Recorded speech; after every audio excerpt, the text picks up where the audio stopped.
Hello, everybody. My name is Blyth Hazen. I'm coordinator of animation and interactive media at Montserrat College of Art. And this is the Friday post-production and visual effects class. And today we have with us Jake Williams, who's a freelance animator, illustrator, and creative director. He's based in Boston, Mass, and has worked with clients like Disney World, IBM, Oracle, P&G, Johnson & Johnson, TD Garden, Cars.com, and more. Jake is also the organizer of Boston's Mograph Mondays. And Jake, I'm turning it over to you. Thanks so much. Yeah, thank you for the introduction, and it's a pleasure to be here. Thank you for having me, and for the college for bringing me along. When I get opportunities to speak about my experience, it's kind of like you sort of just work for a long time and then don't realize you have a lot to share. So appreciate you guys having me today, and hopefully this can be informative as to my journey through motion design and motion graphics and kind of how I found myself in this situation, in this place.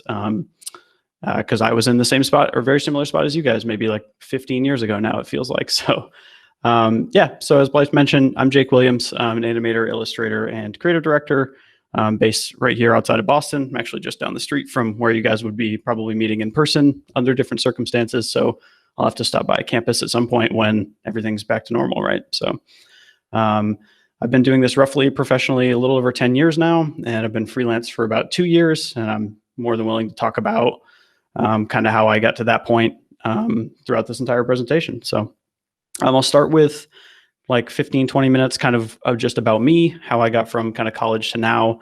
And then we'll do a short little demo, just introducing you guys to a character walk cycle. I know at this point, there's tons and tons of resources out there to learn how to do things based on tutorials. And I know you guys are just getting started, it sounds like, in some of the After Effects business. I truthfully don't even think I use After Effects the way it's meant to be used, but we get to do cool, fun character stuff, and that's kind of what I like to do. So how did I get here? This is the easiest slide we're going to get through all day, I think, except that hello one. That was good. I actually grew up in Maine, so I'm from Southern Maine and was there for 20-something years and went to the University of Maine. I decided to stay in school or in state just because it was much easier at the time. And similar to probably a lot of people, just when I was growing up, I was very much into film, video games, comics, that kind of thing. Just a lot of pop culture. Like I spent a lot of time with my friends in a mini DV camera when we didn't have cool phones that could just record, shooting skate videos and other goofy videos that probably weren't funny to anybody but us. But that's where I kind of started picking up how to shoot things, how to edit things, and sort of got a small taste of motion graphics at the time, but didn't really dive into it that much. And it wasn't until I went to the University of Maine and I studied new media. I actually started as an engineering major for a year and realized that my brain is not always like super technical. I like mashing sort of the art and science parts of it. And that's what I found with motion graphics as we've kind of gotten down the road, is there are some technical aspects which are really, really cool, and the computer can do some awesome things for you. But sometimes I like just doing things by hand and figuring that out and seeing if you can kind of mesh those things together. The program in new media was interesting because new media sounds so nebulous, right? Like, how do you even define that? I actually think my first assignment was define what new media is. I still don't know. But we did a little bit of everything. So there's a little bit of programming, a little bit of animation, some editing and shooting. There was writing and narrative and digital storytelling. There was some interactive design, although this is now 10, 15 years ago. So it's probably gotten even easier and to learn it these days. But what was cool is that it really taught me how to work with people and collaborate with people in a bunch of different avenues and figure out what I did and didn't like throughout my 4 years there. And that was a truly fun experience. And that's actually where I first heard of After Effects and started doing tutorials and trying to learn things there as well.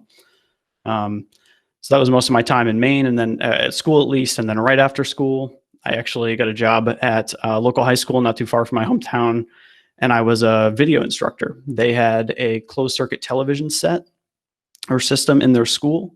And so every morning they would broadcast like the morning announcements, or they would come on in the middle of the day and have special announcements, which for the area I think was pretty cool. Like that definitely wasn't in my school. And essentially what we did was every single morning we would produce a news show where the students who were interested would come and they would read the morning announcements, the news, events, that sort of thing.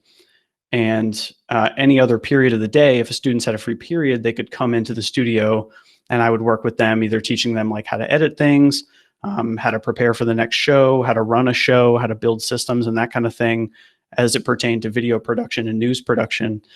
We even had one student who was so into weather that he had his own weather show, like on blue screen and effects and graphics, and he went crazy with it, and it was a lot of fun. So that was my first job out of college. I was very fortunate to have that job, and I love the people I work with. So it was very hard to leave the next year when I went and worked at a local TV station in Southern Maine. And my job description, I think, was technically editor videographer. We would essentially go out as a small team, small crew, and film at local businesses. You know, you film 10 times more footage than you need, and you cut it down to a 3-minute segment. And essentially, you're just advertising, you're helping sell the business, say what they're all about. And I did that for a year, and it was, again, a small production team. There were only 3 of us, so we'd really just like pair up. Sometimes 2 guys would go shoot, and 1 guy would stay back and edit and things like that, and we'd switch off. But that was a cool environment because I had a creative director who was doing lower thirds. He was doing any of these sort of graphics where like the Learn More Now and the meal to meal graphic here. I wanted to do that stuff. Like that seemed way cooler than going out and filming in the hot sun in the summer at some construction site or something. Like there were definitely some interesting jobs there. And so I had actually asked my creative director, Dan Seaver at the time, if I could play with the lower thirds. He would build these systems. And what I thought was so cool about them was that he would build these templates where it was very, very easy to hand off to another editor or animator and change the text without breaking the file, or make this bar longer to fit whatever you put on there or something, or switch up a color really fast. Like that stuff fascinated me, building a little bit of a system. And so I think I just pestered him long enough that we had a new show coming up. It was we were premiering like a bridal show. So we were going to go film at places like hotels that might host a wedding, or a bakery that might do decorative cakes or something. And these were all going to be featured in this show. And I was like, hey, we don't have a graphics package. Can I do it? And I wouldn't leave him alone about it. And finally, he just let me do it. And that kind of became this first slide up here. That's just a lower third from that show. I actually don't remember if the show ever made it to air or not, but we did make a cool graphics package for it. And so that was kind of the start. That moved on to doing more, like we did a food show for a while where I built the graphics package, to the point where they eventually started letting me do, if we didn't have enough footage for something, I would try to come up with ideas to do full screen graphics. And a lot of it would be like, would feel like an animated PowerPoint or a little bit more advanced than that.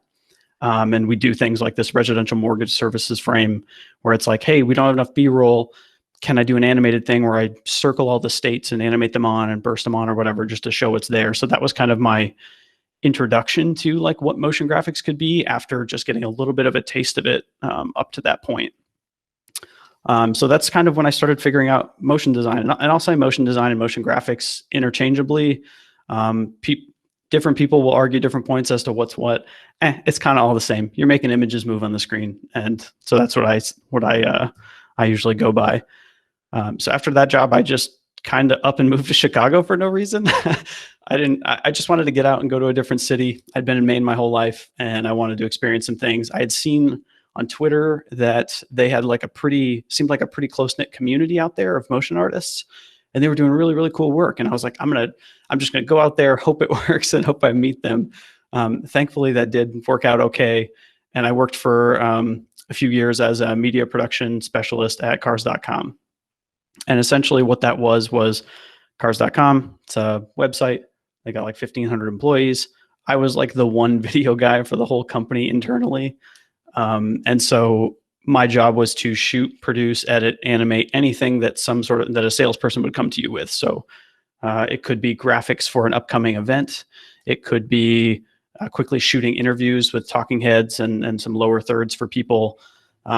By the end of it, I started being able to put characters in videos, which was pretty cool. But this stuff never went out to the public. It was all just internal. But I had to learn to work on a much larger team where I was like the only guy who was responsible for things, which was feet to the fire. You kind of just had to roll with it. But my experience in Chicago was pretty incredible. It's where I found some of the Mograph Mondays and meetups out there. It's where I started meeting other people who were doing work that I wanted to be doing. It's where I learned, I think I had a friend that said some quote about don't be the smartest person in the room. And that stuck with me about like, you can always learn something from somebody else, whether it's a project coming up that maybe you need help with, and you have a friend that you met at a meetup one night and he's good at 3D and he can help you figure out this thing you're struggling with, or somebody is looking to staff a full-time position at a studio that you liked. They remembered meeting you one time and you just strike up a conversation that way. Like the motion design meetups scene, both here in Chicago, Detroit, LA, all over the place, has been pretty welcoming in my experience. It's been pretty great. It doesn't feel like networking in a weird schmoozy way that we all tend, I think, to associate with networking. But my time in Chicago was pretty incredible for that year. And then I went to work at a company called Louise. This was started by a good friend of mine, and he was at a studio full time, and then he decided that he was going to just start his own company. We were doing a lot of explainer videos at the time. It was just him and his wife. I think I also pestered him a little bit for a job. I started doing illustrations. Like, I liked his illustration style, so I tried to make things as cool as his and make sure he saw them. And hopefully if he ever had a job opportunity, he would think of me. And of course, we were already friends anyway, but after his first year in business, he hired me. So it was me, him, and his wife that worked together. And I was at that job for about 6 years. We made a lot of 2D explainer videos. I think they still call them explainer videos. At the time, it was for a lot of tech startups, apps. You know, the iPhone had been out for a few years then, so everybody had an app or a brand new idea. They needed a video to advertise it. We would create those animations that you would see on their website or on their phones, that kind of thing. And it was a pretty cool experience. We actually, for the first couple of years, we didn't have an office. So we would just ride bikes to different bars and coffee shops, and that's where we worked all the time. There was one guy at a bar that we worked at. He thought we made South Park, and we didn't tell him no. We just said, yep, that's what we do. So that was fun. But these are a handful of frames of some of the years that I worked there. And this is where I started to find both my style of animation and illustration and what I enjoyed doing with After Effects and being on the computer at all, right? With motion design, there's definitely tons of different avenues you can go. You could be hyper real, 3D, photorealistic, amazing simulations, things like that. Or you could be like this, like 2D flat animated graphics. And these are the kind of things that I enjoy, bringing things to life. Like bringing this little square dude to life was a lot of fun. And he's just a little square guy. He's cute. I definitely learned a lot here because we would also sometimes have to bring in freelancers for projects. So sometimes you get people who do different designs. I believe this yellow frame over here on the right was done by a good friend, Mike Petrick. And it was cool to have like a freelancer come in, bring designs, and then I get to work with them as an animator. Like sometimes you might limit yourself if you know how to do both. You may limit yourself in animation if you know you can only illustrate a certain way or something like that, or vice versa. So it was a very, very cool time for the 5 years I think I was in Chicago, and working with that team, getting to know other people, and just also what I learned from Brad a lot, the guy who ran the company, was just how to run these projects, how to build out a system for a new project comes in. How do you make a system so that you know what steps you're going to take and give your client confidence that you're going to be able to carry it from design, from concept to design to animation and finished. And as I mentioned, motion design is a lot of stuff. This is my first ever word cloud, so hopefully it came out okay. I always say motion design, motion graphics, and it's a lot of those things I mentioned. And obviously I'm in the 2D art space, but there are so many different avenues you can be involved in motion design and motion graphics. As an industry, you could even just be a producer at a studio who just likes being around this sort of work, but your job is to staff people and schedule projects and things like that. Like there are so many people that contribute to all of the beautiful motion design that's out there, that I felt like I was like, let me make this to show you guys that like, it's not just what I do, even though I'm showing you guys a little bit of that today. There are so many different ways into this, and there's so much more learning you can do outside of just my little talk here today. But hopefully that comes across, that it's a very wide field, and it seems to be changing all the time with new concepts, new styles, new technology, that kind of thing. It's very, very fun to be a part of. And as I mentioned just a second ago, with having like a system, this is like the core of what I took from Loose Keys when I ended up going on my own, was figuring out like some quick bullets that I would present to a client or anybody or any project, even a project that would be a short film that I might do on my own. I was like, you need to have some sort of system so that you know what you're going to do and don't get lost. It's very, very easy to just start designing some things, and maybe you didn't focus it into a set of boards, or maybe you didn't fully try some other styles or something like that. I typically like to start a project with an idea, a concept, a script, that sort of thing right at the beginning, see what might be needed, storyboarding, sketching, making sure you kind of can sort of visualize the idea and what you're going for.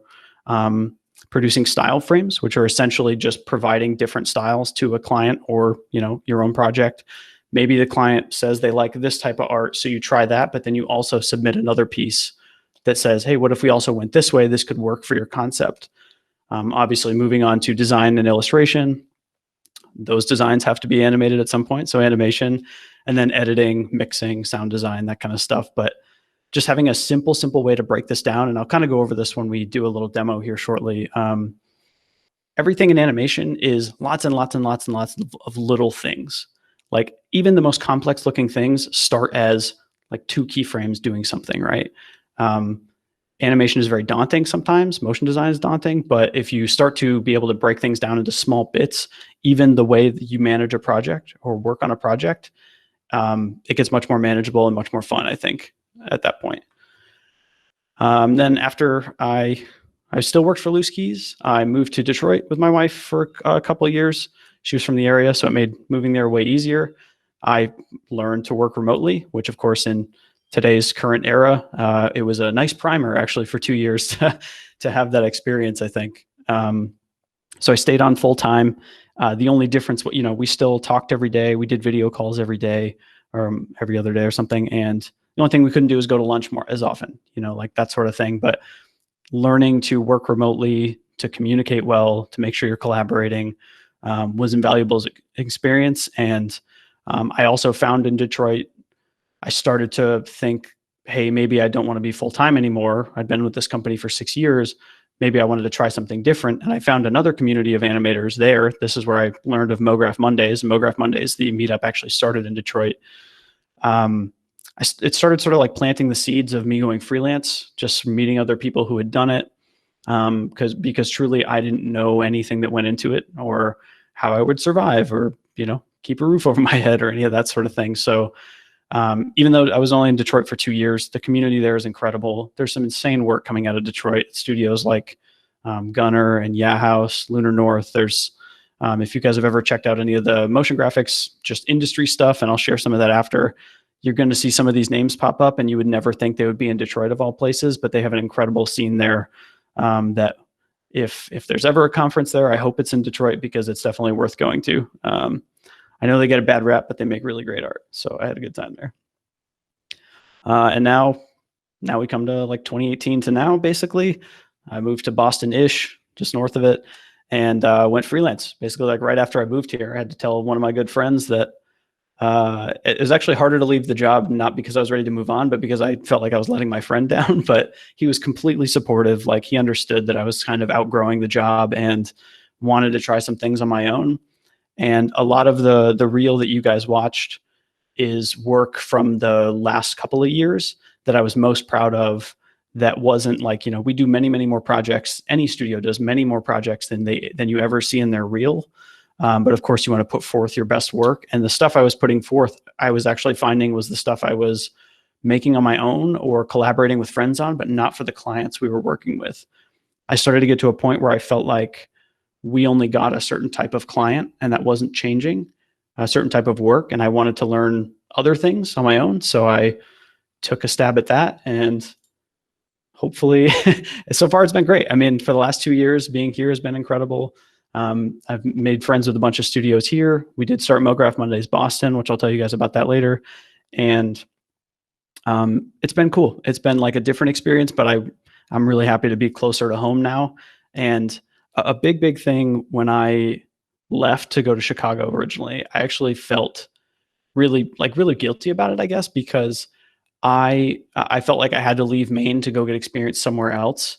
And especially with animation and a lot of digital media, it can feel like you have to go to New York or LA to do anything worthwhile, right? That's where big studios are and that kind of thing. And while there is a lot of work there, I think now with the technology, with communication, I think people, especially with the very current circumstances, studios are more willing to work with remote freelancers. I'm so happy to be back in this area because I want to show people that it's okay. You don't have to leave. There is cool work happening here. And if it's not happening here, you might meet people here who are connected in other cities who are able to recommend you for things. So there is a career here if you don't want to leave. Of course, if you want to move somewhere, go ahead. But I wanted to be back here, and I'm really happy that I did. So it's been a really fun experience for the last 2 years. I will say that not the nitty gritty of freelance and all the business and invoice and all that stuff.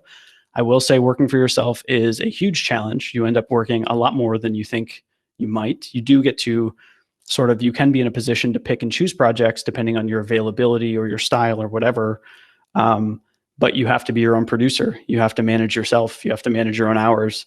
And it's very easy to not safeguard those and to work super late just because you can. So I don't know if anyone's mastered it. I'm still working on it, but it is a lot of fun, and you get to work with a lot of different teams. So you're exposed to a lot more, and it's been a great experience so far. Yeah, one question. Can you explain a lower third? That's not. Oh, yeah.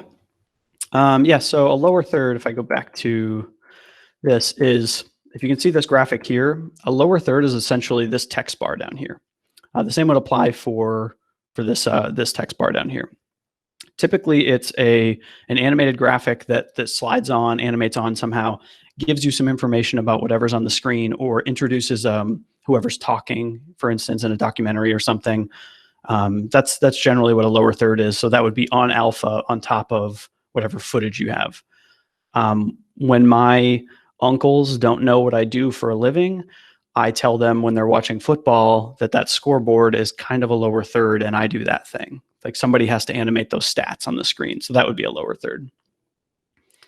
Mainly because it appears in the lower third of the screen, I think is where it comes from. So excellent. Thank you.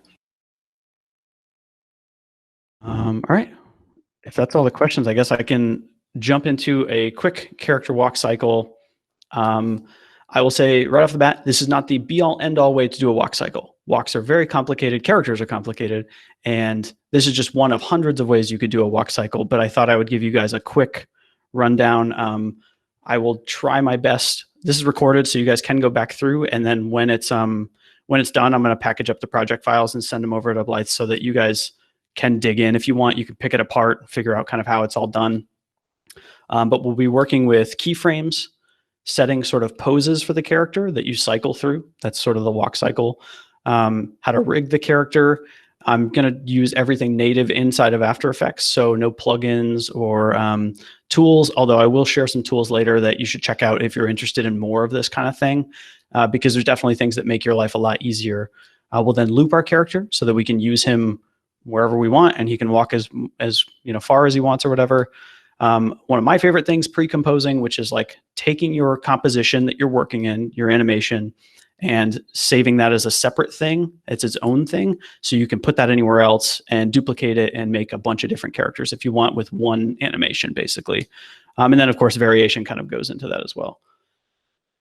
So I think if this works, you guys should now see After Effects, hopefully. Yep. And this probably looks similar. I do have some like plugins open and stuff over here, but I shouldn't be using any of them. If I do, tell me not to, because it's habit at this point that you kind of pick up tools as you go that either speed up your workflow or just make it a little bit quicker for you to be able to get through things. A lot of times, especially when you're working for yourself, you have a bag of tricks, right? I think of these things as tools in your tool belt, and what you're building is the craft. So it doesn't necessarily mean do things this one exact way, but figure out the way to problem solve, to solve whatever the client problem is or the project problem is, that sort of thing. And if I remember correctly, Blyth told me that you guys have already learned about importing into After Effects, correct? Yes. Cool. Yeah. And have we worked with shape layers before? Yep. Awesome. Well, a little bit, but yes. A little bit. I was going to say, so I built this character originally in Illustrator, and I've layered him out onto all of these individual layers. And so he's literally just, you know, a big old body, big head. The arms and legs are actually just a stroke that's just huge, basically. I think it's like 300 points. So if we knock it down, you can see that's all that is. And all this is going to do is give us control over things like being able to move him and bend his arm and things like that if we need to. But I can actually show you the way I would do this normally. I'll show you a neat thing really quick. So if we were to just import this guy, we would do layer, retain the composition, retain layer size. And essentially what this will do is bring in our character, and the layer size stays the same as basically the bounding box of where this layer exists, so that you don't have it as this giant 3000 size comp or whatever. What's really, really cool about Illustrator, and I happen to learn Illustrator before Photoshop, so I default to Illustrator when I do anything, is that you can actually get that path data by selecting all your layers. If you were to right click and say create, you can say create shapes from vector layer. So it recognizes that it does preserve your other Illustrator layers, but now what you actually have is you have access to that path data, right? So we had our front arm. If we twirl this down a bunch, After Effects like twirlies, now I have this path. It's kind of hard to see. Now I can do exactly what I was just doing in Illustrator, but I can do it in After Effects now. Now you could just build this all in After Effects. Actually, when I started, that's what I did because I saved time. I just like to build in Illustrator now because if a project ever needs you to hand off a character or a file to somebody, sometimes it's nice to have the original vector file there just to preserve that. And I'll show you an even kind of neater way if I were to just delete all this stuff. This is a plugin. I'm not going to use this for here, but I'm just going to show you guys that it exists. If I were to select all these layers, there's now a plugin called Overlord, which lets you send paths back and forth between Illustrator and After Effects. So instead of the import I just did, I can click a button and I just get the paths. Like, it's kind of insane. It's a tool that I went years without using. And I don't think I could live without anymore. It definitely speeds things up and it's pretty cool. So, all right, so we have our character. I guess we can delete this guy. So what we're going to do is we're going to start a walk cycle. And I like to think of a walk cycle. Again, every single character is different. You might change your walk depending on the character's weight, depending on your character's style, depending on their demeanor, their attitude, that kind of thing. The cool thing about characters is we can have a very simple character here that I've just built some geometric shapes in, but it's in a humanoid form, so it's a little bit more understandable. What's really, really cool about just walks in general, actually, there was a guy that did a video called 100 Walks, where he's an animator and he did a reference of 100 different types of walks on a treadmill, so you could watch him for reference and apply that to your animation. And I will also say, use reference. Whenever you're animating characters, especially humans, like, you have no idea the amount of videos of me holding something a certain way, lifting something, doing some silly dance. I've just filmed or subjected my wife to filming because I need to figure out how a person might move in a thing. So lots and lots of nuances to characters. So when we start the character, obviously we bring him in and we've only got just our separate layers. There's not a whole lot that we can do with him yet. So we need to actually get him rigged up. And the very first thing I'm going to do is actually move the anchor points. The anchor points are where the object will rotate, scale, move from. You guys, I think, have done a little bit with the basic translation tools of position, scale, rotation. And that'll be largely the bulk of what we'll do to animate this character. So for instance, the body, if I wanted the body to rotate at this point, it's just a circle. So like, that's not going to do anything, right? That's not going to end up working for us. But if we move the anchor point, which if you use this tool that's right up here, it's called the pan behind tool or the anchor point tool. The keyboard shortcut is Y. This will actually let you move the anchor point to a different position. And definitely learn your keyboard shortcuts if you use this a lot because it saves tons of time. So now if I move it down here, we actually get a body rotation like this, right? So if this character, I don't know, is swaying or about to fall or something, we might be able to do that now because we have this extra sort of movement. So I'm going to go ahead and move the anchor point on objects where we're going to need them. So we'll press Y again. We'll move the head. So now we get a nice head rotation here. I'm actually going to turn off the back arm and back leg just while we're working so that we can kind of see what we're doing. And I'm going to show you guys you can just duplicate a limb that you've already worked with to help with the cycle and offset it from there. Then our front arm, we'll zoom in, and with our Y tool, we'll move the anchor point up to the shoulder so that now when we go to rotate this character or this part of the character, he gets like a swaying arm instead of it being weirdly from his elbow in the middle or something like that. So, and then I think the last one we need here is the front leg. Also, we'll just move this up to the top here. And that should, okay. Yeah, all right. I mean, he's not going to walk like this. We'll add a little bend to him, but he could walk like that. Who knows? The other thing I'll do is you guys notice that I have these rulers here. It's a Control or Command R if you're on a Mac or PC. These let you put guides down. What we're going to do for this guy is just give us a guide. You can actually just pull down. I think it works the same in Illustrator and Photoshop as well. This is just going to give us a floor to work with so we can roughly know where the character's feet should be landing, essentially. And then, I don't know, have you guys covered any parenting of objects in After Effects yet? No. No, okay. So I have this column over here called Parent and Link. And essentially what in animation, what parenting and the parent-child relationship is you can basically attach an object to another object so that it will follow it. And in After Effects, there's these things called pick whips, these little tiny little things. So as an example, if I move the torso right now, or the body, it's just going to move the one layer that I'm moving, right? But if we were to click on our head layer, we grab this pick whip, and we connect it to the torso, and it'll show up over here that it's connected to the torso. Now, when I move the head, the torso is going to go with it, or the head's going to go with the torso, rather.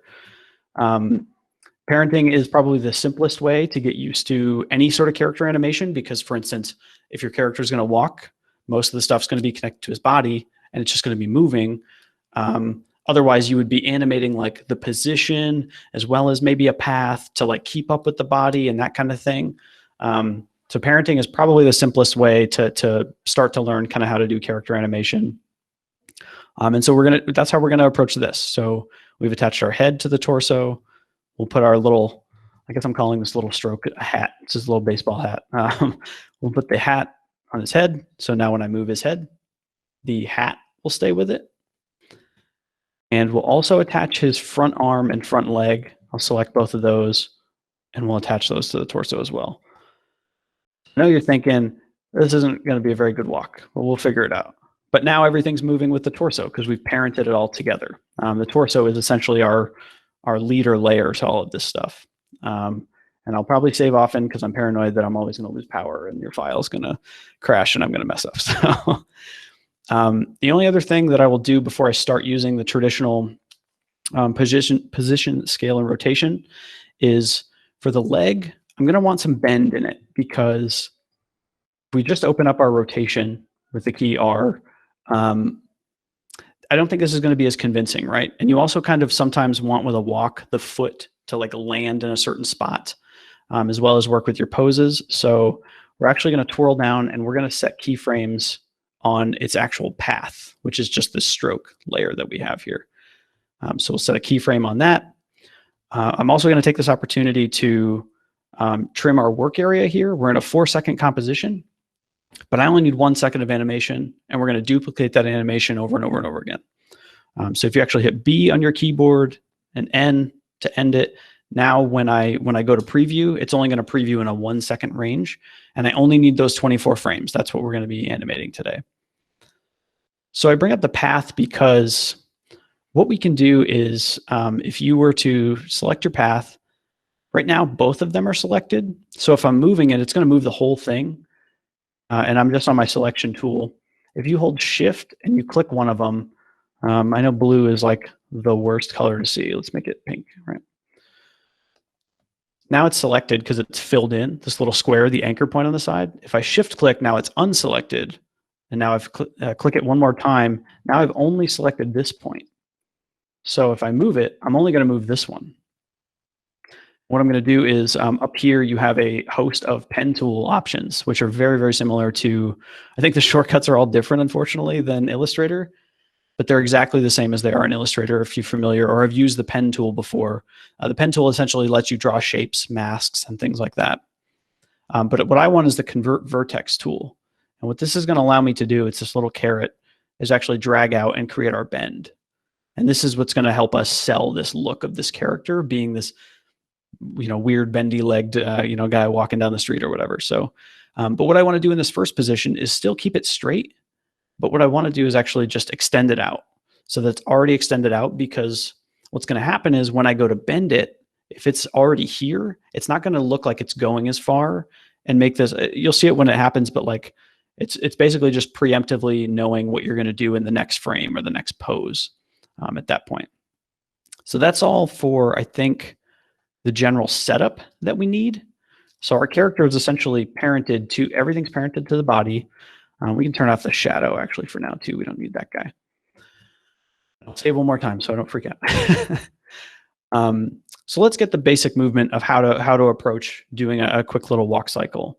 I'm going to start with the body first, and we'll leave the arm and the leg on there. And for now, actually, what I'll do is we'll just change the color. You actually have access up here in the top to your color for your fill and your stroke to any shape that you're doing. You can go and find it down in here, but that's a pain. So it also shows up here. We're just going to change the color of the leg just so we can kind of see it. I was more styling it to match so it looked like the front leg at that point. But we're going to start with the torso, right? The body. And what we're going to do is open up our P for position, and we're going to add a keyframe at 1 second here.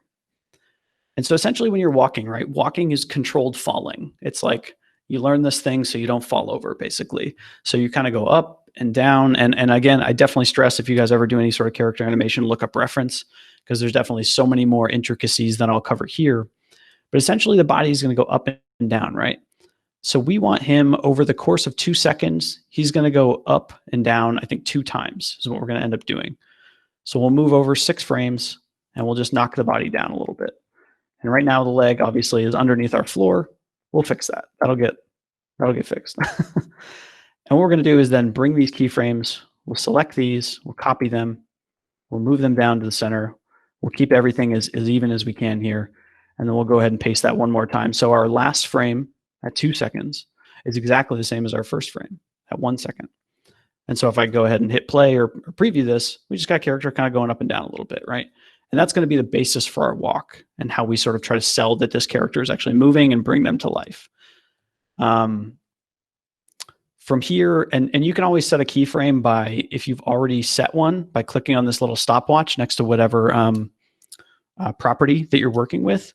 You can do that, or as soon as I move it, if I'm way over here, right? As soon as I move this, After Effects auto keyframes it for you. You can get in trouble that way sometimes, but just keeping track of kind of where your keyframes are, being that this is only 1 second, we shouldn't have any problem. And it's totally okay that we have this overflow over here because we won't use that one. The other thing I'm going to do is right now, when this character moves up and down, you notice the speed with which he does this, right? It gets to the spot that it needs to go. It goes up and then he stops. And immediately, as soon as it hits this keyframe, he starts going back the other way. There's no softness. There's no ease to that. And what I'm going to do here is just make these a little bit softer and easy ease these keyframes, as they call them. The way I always show people this is if I select one keyframe, you can kind of see the graph of what that looks like. You have a graph editor button here, and this is our speed graph. What this is showing is essentially the speed is constant from getting to this position to this position. It's moving at a constant speed. There's no variation. There's no easing, right? And if we switch back to our graph editor, if I select all these keyframes, you can right click, keyframe assistant, you can hit easy ease. You also have ease in and ease out if you only want it one way or the other. And with easy ease, you can also hit F9 if you're on a PC. I believe on Macs, the F keys are programmed for Apple specific things. So I don't know that that shortcut works, but you can always customize it.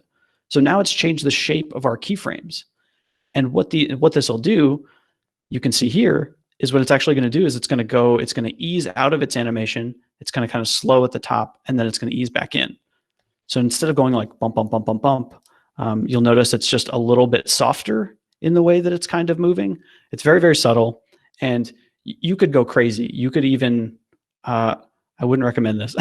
You could grab all of these handles on your graph if you really wanted to and make them even more. So it's going to ease in really fast and then ease back out really fast. So now it's like a little snappier the way that he moves back and forth. But we don't want that for this. But definitely you can get lost in the graph editor. It's both a gift and a curse to After Effects because it's kind of difficult to work with, but it's also very, very handy, especially when you want to do things like ease keyframes in and out. So we've got our basic character moving up and down, simulating sort of what he's going to look like when he walks. Let's start with the leg. So I think we'll hide our front arm here. So with the walk cycle, when you think about the way that you walk, and again, I'm at a standing desk, so this is kind of helpful for me at least to kind of visualize. You think of the positions that your feet move. It's almost like when you're trying to mime it or pantomime it, you think of like kicking a skateboard kind of, right? So first, you might be standing still. And what we're going to do here is we'll open up our front leg. If you hit U on your keyboard, when you have a layer selected, it'll highlight for you and only pull up anything with a keyframe on it. So it's very, very handy if you have a layer with like position and scale and opacity and all kinds of stuff going on. Hitting U just quickly shows you what the things are that you've keyed at this point. And we're going to work with our path animation, and we're going to do it similar, right? So our first frame ultimately is going to look like our last frame. So when our character goes down, he's taking his first step, and this is our front leg, right? So the character is going to kind of like slide his foot back almost. It's going to feel maybe a little bit moonwalky, I guess. We're going to do what we did before, which is hold shift and click on just the end part here. And I just realized now you can't see this because I made it red, so I'll make it green. We'll shift and click on our end point. So this one is selected right now, but we want to select this one. So we'll just regular click this one. So now what we can do is bring our foot back. We're going to pretend the edge of this little stroke right here is roughly by our floor, right? We'll call that his little toe, I guess. This would be very different if I had to work with feet to show you guys this walk cycle as well. What we'll do to get a bend in here too is just we'll bring this handle down as well, which you can do right with your direct selection tool. So now what you get is this simulation of the character kind of stepping back over 6 frames. And that's what what the animations look like. It will slightly clip through the floor. We can try to, getting feet to stick is one of the hardest things ever in walk animations, but usually we'll just work around it. So we have that first pose, right? And I like to think of this as what we're doing is we're coming up with 4 poses that then repeat over and over again, and the computer is helping us animate between them. So we get 1 step back. So then the next step, if you were to slide your foot back, right? Well, you gotta lift it back up to go and take a step forward at that point. And now the character is also moving up at this point. So we grab this keyframe, or we don't need to grab this keyframe, excuse me. We're gonna do our same, click on our path. We're gonna grab just the end point here. And we're actually gonna bring this over as if he's going up. It looks weird now, but if we move this over here, it's almost like your knee is kind of bent forward by moving this tangent point. So now the character has gone from back here, stepping, his foot would be kind of like half off of the ground if he had a foot here, and then lifting and kind of raising his knee, preparing to sort of fall forward and then have it catch him, have the ground catch him at that point. And I think actually I will just bring this in a little bit so it's not so drastic. I don't know that he'd step that high, but we'll see once we get through the cycle. And then we'll move to the next frame. The character is going downward. And what we're going to want to do is bring this back to the ground. And we're going to try to make it flat, like his foot was planted, right, when he went down to the ground. And that's the purpose of having this curve as well. If I did not have this curve here, I couldn't control where the bottom of his foot down here ends up. And so by having this curve already here for us, this is kind of why I set it up the way that I did. It's sort of predetermined that like, hey, we're going to have this curve and it's not going to be a big deal. And then of course, the character goes back up. So we make our first frame the same as our last frame, if I can get it in the right spot. So now we have this weird Slim Jim kind of walking next to our character. as he kind of goes. If I wanted to get really granular about like the ways that I might tackle this walk cycle, I would say that when you lift, I'm not going to ease these, all of these, but when you lift your leg, I would think, okay, this one, maybe we go into our keyframe assistant, easy ease, so that it lifts it a little bit slower and then it slows on the way out. But when you put your foot down, you definitely don't ease. When you're walking, your foot kind of comes crashing down to the ground at that point. So that might help us a little bit here, just to get a little bit of softness in the way that he kind of lifts his foot. Again, a lot of character animation is super subtle. And when you stare at these things for hours and hours, as I'm sure you guys will have known or will know as you kind of work on your own projects, you start to see the little things that you kind of want to change and kind of want to fix. So what we will do also is I'm going to select all my layers just so I have this. And I'm going to provide some markers for myself. This is going to help us with our cycle. So we've done one leg. You know, it could take us a ton of time if we want to like do an entire second leg at this point. But what we can do is duplicate it, and we can use it and slide it over and offset it at that point. So I'm going to leave myself some markers just so it's a little bit easier. You can right click, you can say markers, add marker on all of your layers when they're selected. And all this does is leave myself just a little note that's like, hey man, this is where you started. It's also on, if you have a number pad on your keyboard, I know a lot of laptops don't have that. You can do that as well, but we'll go ahead and put markers, add marker. And I'm actually going to add those to my composition up top as well. We'll need that in a later step. So now that I know this is 1 second of animation, anything between these markers, what I'm going to do is actually take our first 4 poses for our leg. And remember that this last keyframe is just this first keyframe again. We're going to grab these first 4 keyframes. We're going to copy those. We're actually going to paste those so that we have some afterwards as well. This is going to help us with the very next step, right? So we're going to duplicate our front leg, which is Command D. I believe it would be Edit Duplicate, which is up here if you do it through the menu. But Command D will make you a second copy. So now if I were to hide one, the other one is still there. We're going to name our layers so we don't get lost. Back leg. And we will make this one a different color just so we can see it. Let's just make it like a blue, right? So right now, this isn't doing anything, right? It's the exact same layer on top. But if we slide this down, and we have our markers, and we know that the cycle, when you walk your legs, it's kind of an even motion for our simple walk cycle here. We slid our layers with our markers halfway down to 12 frames, so right in the middle of our animation. So now if we were to play this, they're walking in the correct cycle, right? And you've already done the work once, you duplicated it, you changed the color, and you were able to just move it forward. And then so actually what I'm going to do too, because this is going to be in the back, we'll move this layer behind our torso. And what we're going to do to simulate more of like a 3/4 look instead of a flat, like they're at the same pivot point look, we'll just slide this over in position a little bit. I just did that with my keyboard. Shift and arrow keys will move, and just regular arrow keys will move any layer selected. So if we were to open this up with our U key to show the keyframes, we just slid our animation down. And now we have much more of a kind of a walk going on. I probably moved it a little too far forward. That's kind of far for this guy. So we'll just slide it back a little bit. But anything to give that separation so they're not right on top of each other, this is the basis for like figuring out exactly how to do this walk. And hopefully he looks like he's walking and not, not skating or something. So truthfully, I think the legs tend to be the hardest parts, especially on a character like this that's so simple with a bend.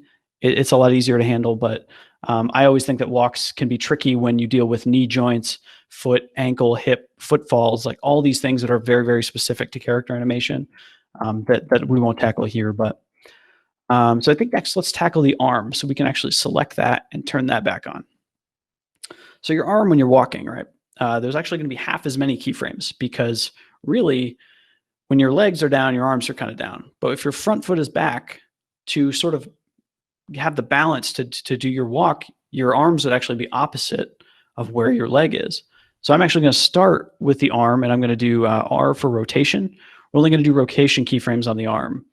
I'm actually going to start at our second pose here. And so this is our front arm and we have this front leg as well. So the front leg is back in this case. So we'll actually just rotate this guy forward. And we'll add a keyframe with a little stopwatch here. So if we go to our passing position, we don't need to do anything here because we actually want the arm to be kind of swinging in a smooth motion. What we're going to do is move actually to the fourth pose and just offset it once again, put it right behind it, right? So now if I were to play this, it's not going to loop fully. So it's going to be a little bit tricky to see. But what we can do is still copy and paste keyframes as we've been doing. And thankfully, we have these keyframes over here to kind of give us a guide. So I know these are 12 frames apart. I can actually copy and paste these over here. I know they would hit the same spots. And just for my own reference, I'm actually going to slide back over here to before our animation and grab our second arm pose. And I'm going to move that over there as well so that we have something to start with. So this first frame should match this frame exactly so that when we loop our animation, it should just work. And now we've got this kind of arm moving opposite with the character as well. And of course, got to easy ease these. You got to add a little bit of like just easing in there. It's a little bit extra there. And we'll go ahead and see that he's kind of matching his movement there. And it offsets the front, whatever side of the body that it's on. And let's go ahead and color these just so that these are a little easier to see. So now what we're actually going to do is do the same thing we just did with the leg, but for a back arm, right? So we'll duplicate this. Again, Command D on your keyboard. We'll call this back arm. And we'll go ahead and make that just like black so it's a different color. And similar to what we did before, we're actually just going to slide these and offset them because we need, if we show all the keyframes, we need this now to match the back leg.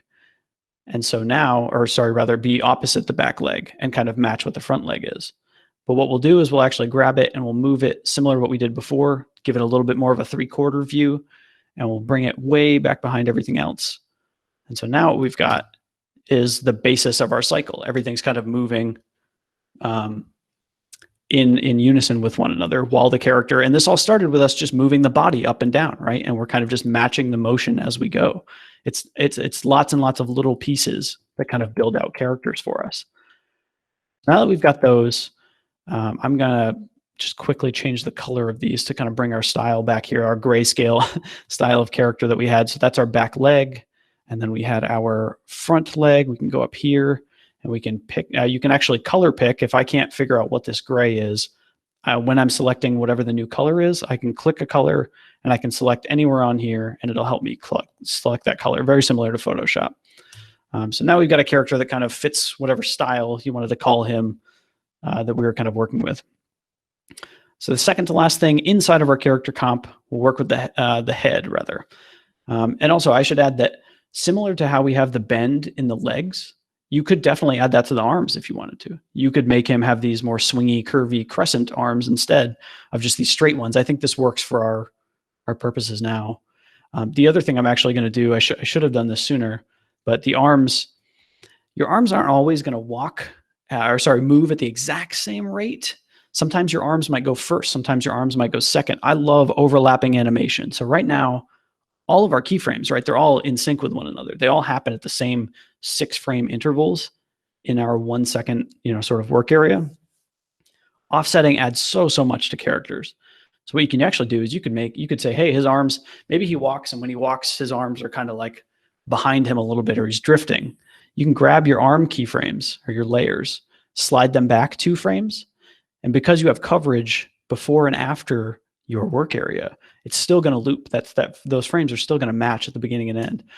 So now you just get a little bit more where like maybe they're drifting a little bit behind. You could actually you could try it the other way where they go first, where the arms are kind of leading the motion of the character, that sort of thing.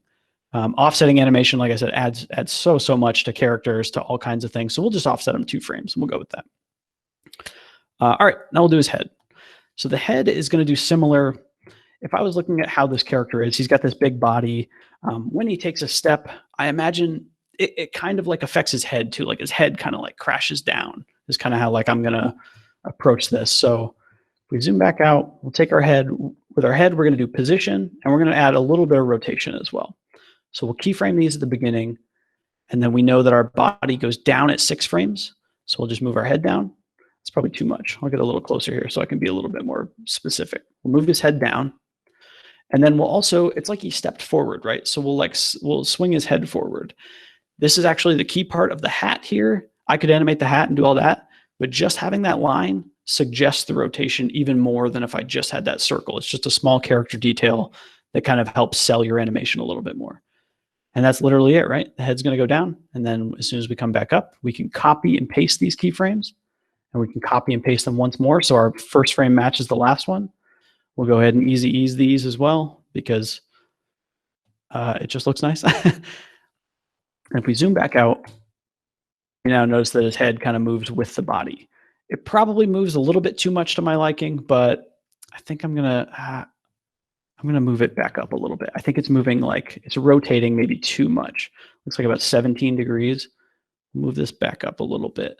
So there's still a rotation happening. Let's just call it 10. And what we'll do is we'll update these other keyframes, the opposite ones. We'll copy and paste those as well. Now it's not like as much. It's probably still moving up and down too much, but we're gonna stick with it. I'm actually gonna copy and paste these one more time for a little bit extra coverage because, whoops, sorry, I need to do that actually at the front. We need to move back 6 frames. We'll grab our second pose of the head, which is the body being down, so that we can do similar to what we just did with the arms and slide it back 2 frames, or forward rather 2 frames. So we get a little bit of offsetting. So the head hits. And now you got this funny looking little head that's sort of just resting in this weird negative space on top of his body to just add a little bit more. And then the last part to kind of sell a little bit more of this character walking, we can actually delete our original art layers. This is the other thing I learned a long time ago is like, just because you start with an art layer, if you know you're going to duplicate something later, you definitely don't need to keep those around if it's clogging up your project, so we can get rid of those. Let's bring back our shadow. And for the shadow, we're just going to do scale. And so what we have is like the character, this is probably fine. We'll go ahead and hit our scale keyframe. But what we're going to do is actually, you notice that the dimensions are the same, right? When I move them, they move together. You can actually separate these by unchecking this little chain link here. When I animate just the Y value, which is the second value, it's only going to go up. But what we want is actually the X value, this one right here. When the character steps out, he has a much wider stance at 6 frames in that second pose. So we actually want the shadow to kind of follow him and open back up. And then when he goes back up, we can copy and paste these keyframes. We can copy and paste that one more time. And we'll go ahead and keyframe assistant, easy ease those as well.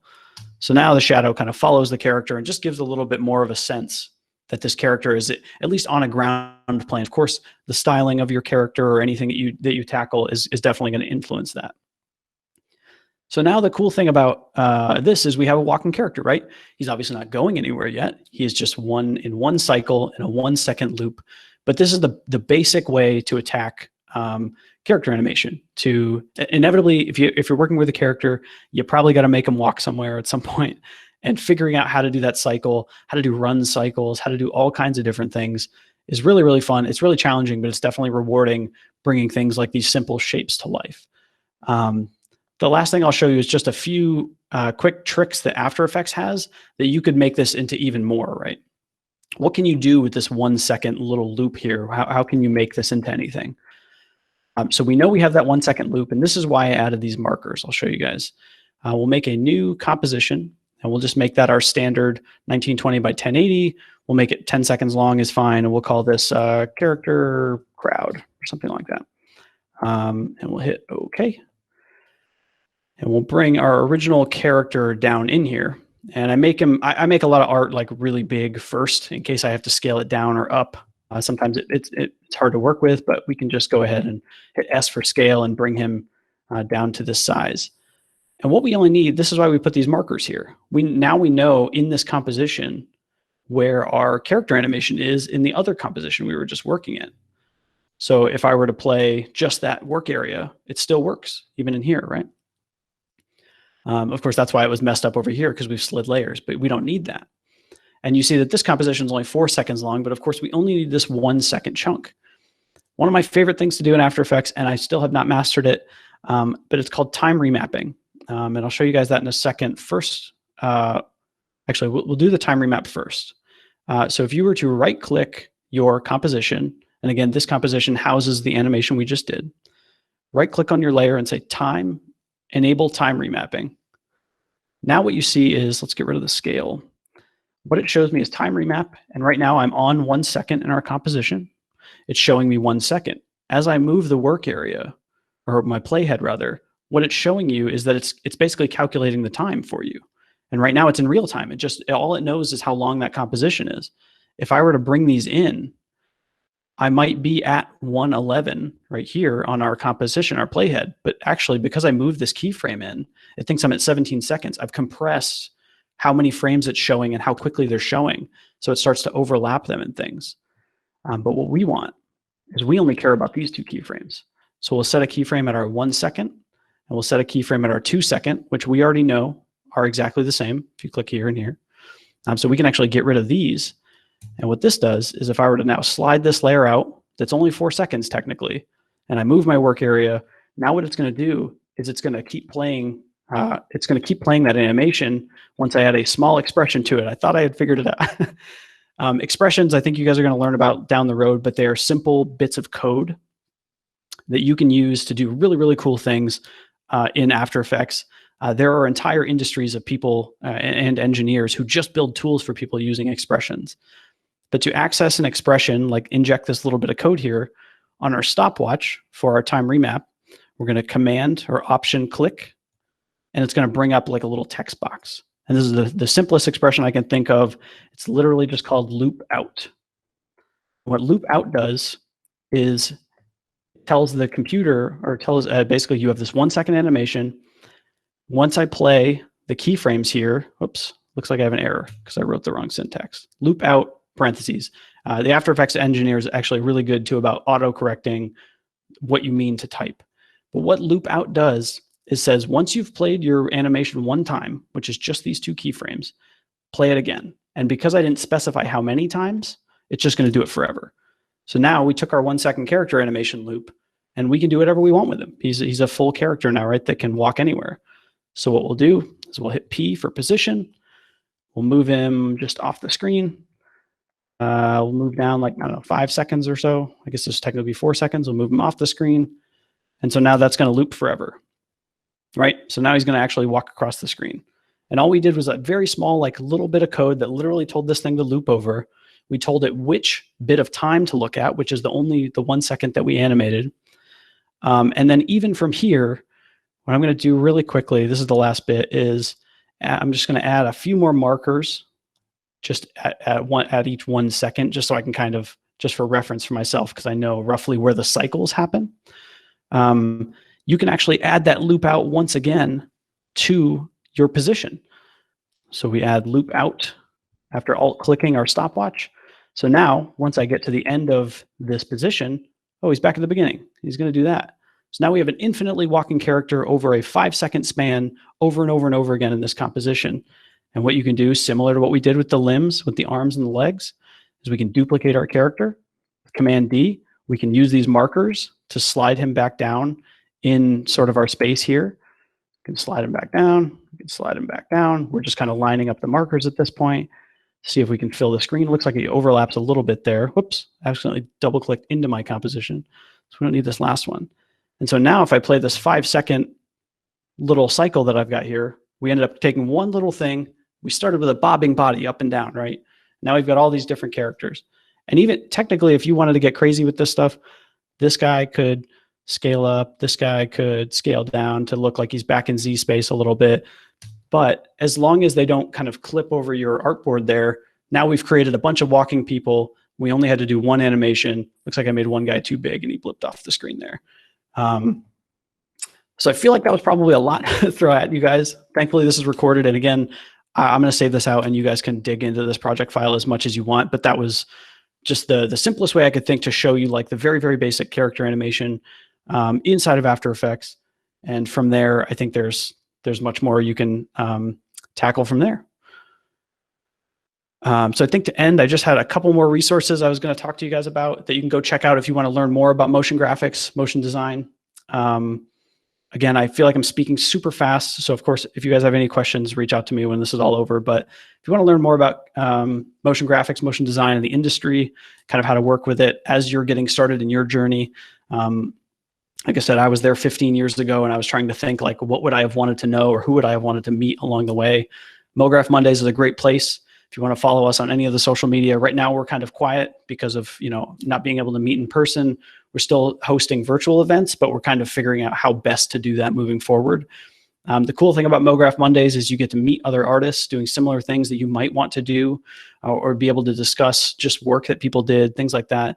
And we're starting to actually go to studios where studios get to show what they're working on. It's a great free opportunity to go meet people that work at the studios and meet other artists there and see what kind of work is happening in and around Boston. That's been really fun. Of course, Motionographer is the main hub website for motion design. They share news stories. They share some of the best motion design from the best studios in the world. It's a really great resource to just kind of see what styles are popular, what's going on, who's working on what. Definitely some stuff you've seen there, whether it be commercials or title sequences, get shared there quite a bit. Love Motionographer. Check that site every day.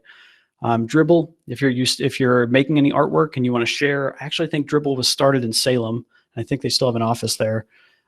If you're making any artwork or looking for reference or anything, people are sharing amazing things of whatever they're working on. It's a lot more tailored toward illustration, and there's a lot of like web design and things like that on there too, but you kind of can curate your own feed to find sort of the things you're enjoying. And same with Behance. Behance, I feel like 10 years ago, people didn't really use that much, and now it's incredible what they did to this platform. People have done, what they do is people like to post their projects and then post these amazing behind the scenes of the original sketches, of GIFs that show behind the scenes, like how something animated and morphed into this other thing. So you kind of get to see breakdowns of projects. Behance is incredibly inspirational. I check that all the time as well. I mentioned some of the scripts. I only used Overlord today for a moment just to show you what it does. But if you're ever interested in any tools, plugins, or scripts for After Effects, aescripts.com is the main hub for that.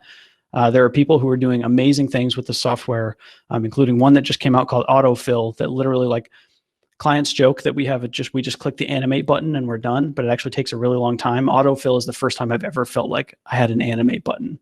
So that's fun. And the people that make plugins and scripts are super, super helpful. If you end up ever trying one or have questions, they're super quick to answer. And they definitely like help you out on projects if you ever need it. They're definitely responsive. I mentioned character animation tools. Some of these are available on AE Scripts, but if you were ever interested in character animation, very similar to what we did, and you want a little bit more advanced tools or training, Rubber Hose, Duik, and Limber are the three tools that are probably the most widely used in After Effects. I believe Rubber Hose and Limber are paid, but Duik is a free. Duik is kind of insane. It's a free rigging and skeletal modeling tool for After Effects layers. And I cannot believe it's free, and I can't believe how much development they put into it. But all three of these are incredible tools to check out if you want to learn more about character animation. Of course, all of these places listed here, if you're ever interested in anything else motion graphics related, a ton of these sites have great tutorials or great products or plugins and things to check out about how to use software. And that can be for 2D, for 3D, for art, for design, whatever it might be. I'll just caution, YouTube and Instagram does have stuff, but find like a creator that's doing really cool things and like has some really well thought out pieces. There's definitely a lot of not great ones, but sometimes you find a creator that does insane. Like on YouTube, there's a creator out in London named Ben Marriott who does incredible 2D tutorials, and he's very, very high quality about it. So if you want continued learning on top of what you're already doing, these are great places, because especially with animation, if you have a problem, someone else has also probably had that problem before. And so you can definitely get support from a lot of these places as well. And finally, local studios. Definitely check out, these are some of my favorite studios in the area that I've worked with. Black Math, Newfangled, Fable Vision, Planet Nutshell, and Brickyard VFX. If you're interested at all in any of this stuff, look up these studios, see the work that they're doing, reach out to them. They're more than willing to talk to you. If you're ever interested in jobs or internships, definitely reach out, see what their programs are and that kind of thing, or when they might be hiring or any of that stuff. Or just go toward their studio when that's a thing again, because some of these guys have really great studios and they're really fun to go hang out with. But I think that's my last slide. So if you guys have any other questions, feel free to ask now, obviously, but also you can reach me at any of these places listed on here. I'm always willing to answer questions about anybody kind of getting into this stuff. So if I can ever help, please let me know.